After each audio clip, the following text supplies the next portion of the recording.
Everyone, today I'm going to take a quick look at the game Patchwork. Alright, so this probably looks a little busy here, but anyway, in Patchwork I have the 2-player boards that each player is going to separately be building on here. This is the turn order track here in the middle, which has these little pieces on here. They're little one-piece quilts, so in case you ever need to fill in a one-piece spot on your board. There's a certain way you collect these. Around the board you see all the different shapes, Tetris type shapes of quilts. Some of them have buttons on them and some of them do not.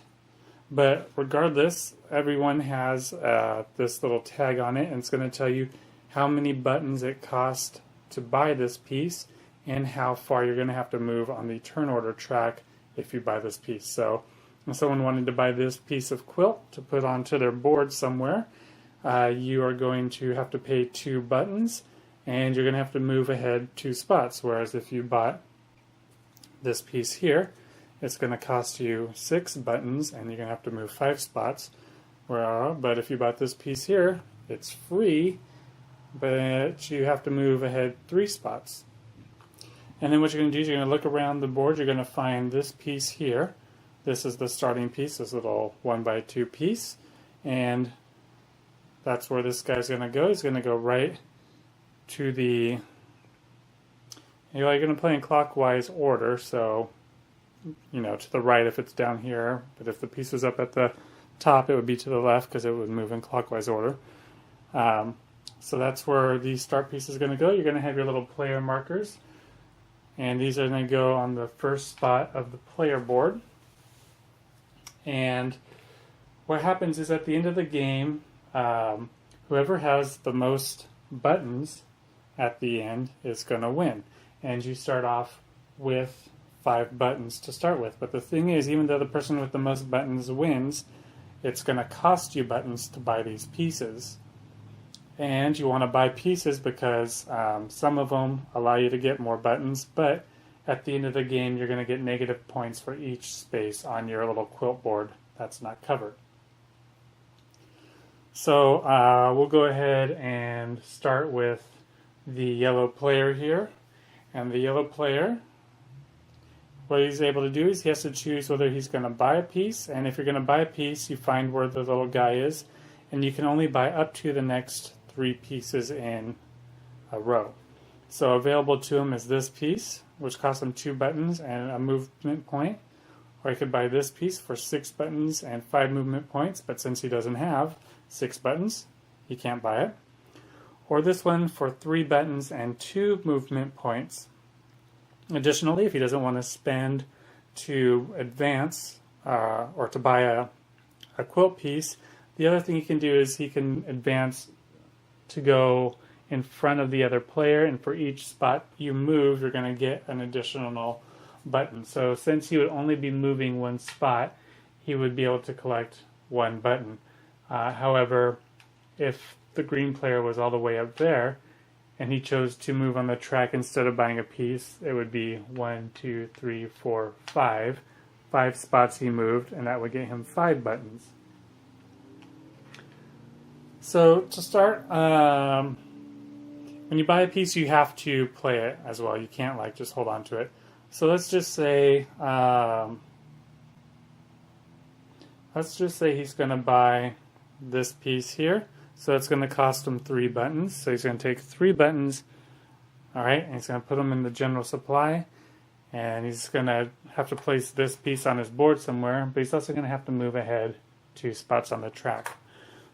So let's just say he puts this piece, I don't know. Let's just say he puts it down there in the corner.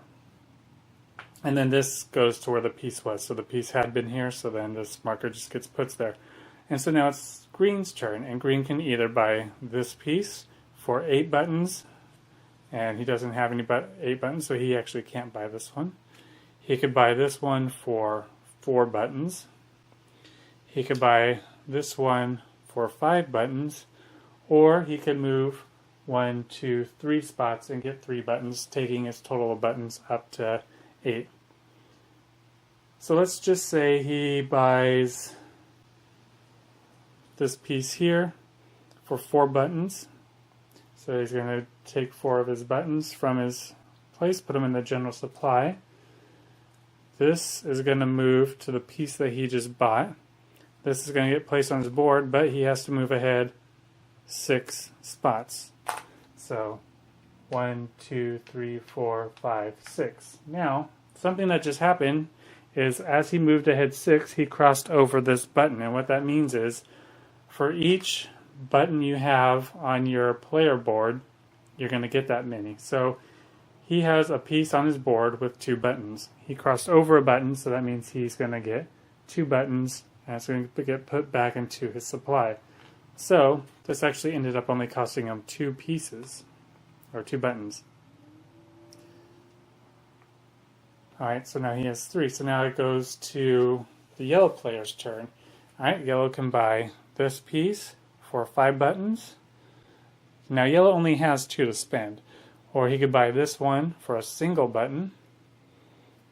Or this one for 10 buttons. So he's going to pay 1 button to buy this piece here, and then he's just going to interlock it in there. Alright, so he moves this to where he bought. This has a number 2 on it, so he's going to go 1, 2 spaces. Alright, now, whoever is furthest back on the track, it's always their turn. So even though yellow just went, he gets to go again. Now, he only has 1 button to spend, and none of the pieces on the board cost 1 button. So he's not going to be able to buy, so he's forced to just move. So he's going to move 1, 2, 3 spots, which means he's going to get 3 buttons. And he also crossed over the button on here, and he has 1 button on in his quilt board, so he's going to get 1 button for that. And now it's green's turn. Green can advance 2 spots to get 2 buttons, taking him from 3 to 5 if he wants. Or he could spend his buttons on a piece. Now this one costs 10, he can't afford that. This one costs 3, so he could buy that one. And this one costs 2, and he could buy that one. So let's just say he spends 2, and he buys this piece, and he just puts it right there. So this guy would get moved to where that was. This has a movement space of 2, so that's going to put him in front of yellow, making it yellow's turn now. Alright, yellow has 1, 2, 3, 4, 5 buttons that he can spend. Let me just move this real quick. Alright, so 5 to spend. This one costs 1 button, has to move 4. This one costs 2, has to move 2. And this one costs 10, has to move 4. So he could afford either of these.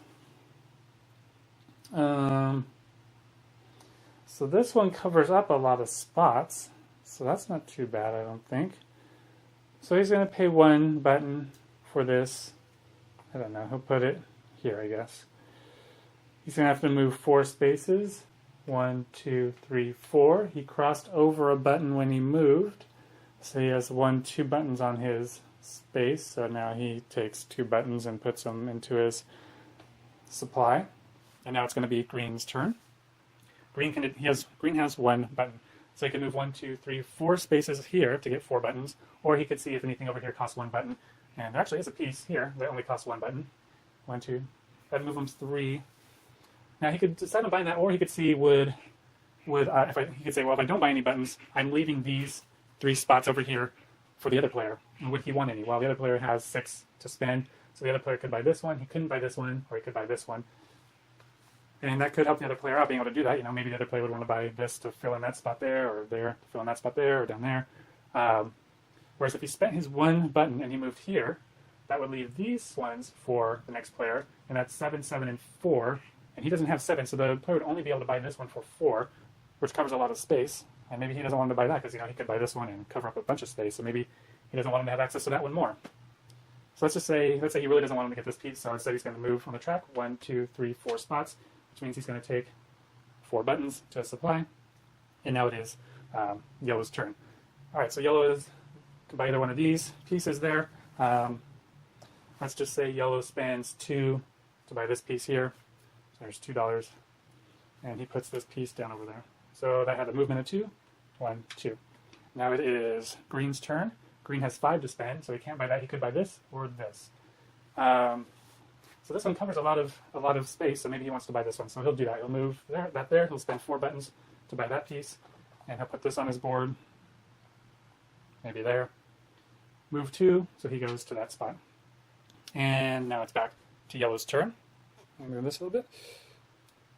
And I'm just trying to show you till I get to here, and then that'll be kind of all I'll show you. But so it's yellow's turn. He can buy this, this, or this. He has 4 buttons to spend. He can't afford any of those actually, so he has to move forward. So he moves forward 2 spots. Takes 2 buttons. Green's turn. Green has 1 button. He can't afford any of those either, so he moves forward 2 spots. Takes 2 buttons. Goes back to yellow. Yellow has 1, 2, 3, 4, 5, 6. Still can't afford any of those, so yellow goes 1, 2. Takes 2 buttons. He crossed over a button, so that's going to get him 2 more pieces. Green's turn. Green goes 1, 2 spaces because he can't afford any of those. Takes 2 buttons. Has crossed over button. Has 2 here. Takes 2 more. And now it's yellow's turn. So yellow has 1, 2, 3, 4, 5, 6, 7, 8, 9, 10. This costs 7. They all cost 7. So now he can buy any of those pieces, and they all cost the same. So this 7 gets him 2 buttons, which is like essentially money you earn. This 7 gets him 2 buttons, and this 7 only gets him 1 button. So he'll get more money out of these. Now this one means he only has to advance 2 spots here. This one he has to advance 4. This one he only has to advance 1. I don't know, he's going to buy this one. Oh, doesn't this fit there? It doesn't fit there. That'd be nice if it did. If he bought this... Gosh, he could buy this one. Oh, he's going to go for this one. So he's going to spend 7. 1, 2, 3, 4, 5, 6, 7. So he spent 7 buttons to buy this piece. So this moves there. This fits right in there. A movement of 4. 1, 2, 3, 4. He was the first player to get to this spot where the single piece is, so he gets to take this piece and put it into a supply, and if there's ever a time where he needs to fill in a little hole, he can use that piece to do that. And so now it's going to go back to Green's turn, and it just goes back and forth. And the reason I'm having him build kind of up in this corner is because there's this bonus piece. If you ever, the first person to get a 7 by 7 grid filled in, so 1, 2, 3, 4, 5, 6, 7 by 1, 2, 3, 4, 5, 6. So in this grid here, if all of this gets filled in, you're going to get a 7-point bonus. So it just keeps going back and forth until you get into the end. Then you're going to count up all the buttons you have. You're going to subtract, I think it's 2 points for each empty spot. Yep.